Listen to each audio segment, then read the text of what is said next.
Alright, let's do a 10-week update on the broken collarbone / clavicle. August 18th, I broke my clavicle out at E Street MX riding my dirt scoop. It was an over the hill gang ride day, which was an awesome day, awesome track, until I tipped over and broke myself.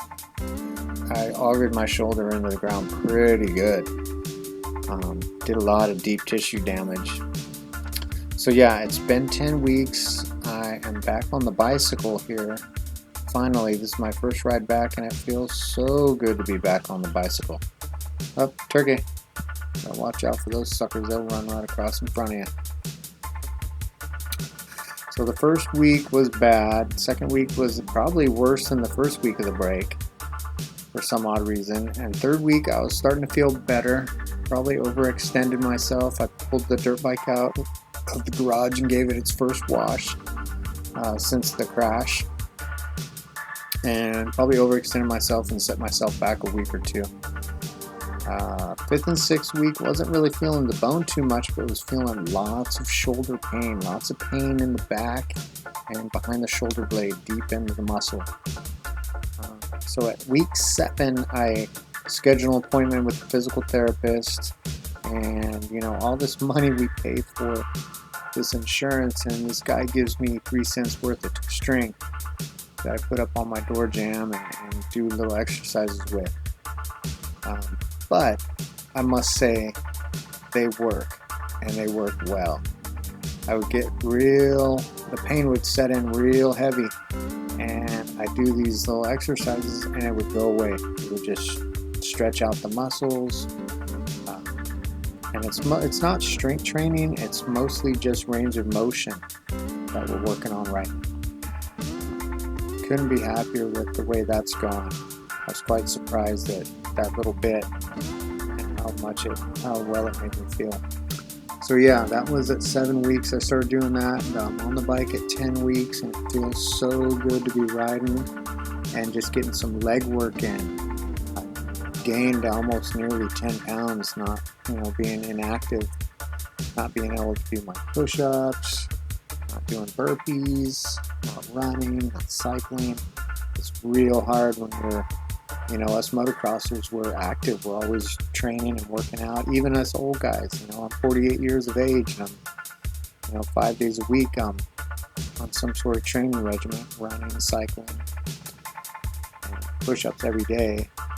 Anyways, so 10 weeks, feeling much better. I just got to keep it slow, keep it steady, keep doing what the physical therapist says, doing what the doctor says, and it'll come back. I was really worried there for a while, but the physical therapist kind of eased my mind. He's like, he put me in check, reality check. He's like, yeah, you're old, buddy. That's the way it is. You don't bounce back like you're 24 years old anymore. You're not going to be back in 3 weeks. Also, this was a non-surgical break. I thought it was bad enough for surgery, but they're like, nope, you'll be fine. So the plan is to get back on the dirt scoot, probably spring, early mid-spring of 2020. And man, I can't wait. I was watching some motocross on the TV this last weekend, just some outdoors from last season, and my feet were sweating. There's nothing like it. We can ride our road bikes all we want, even our dual sports and stuff, but nothing can replicate motocross. It's just something we got in us, in our blood, competitiveness. Even the old timers like it. All right, well, thanks for checking in. Thanks for watching. I'll be back spring 2020. Can't wait to get after it. So in the meantime, you get after it.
Dubbstyle.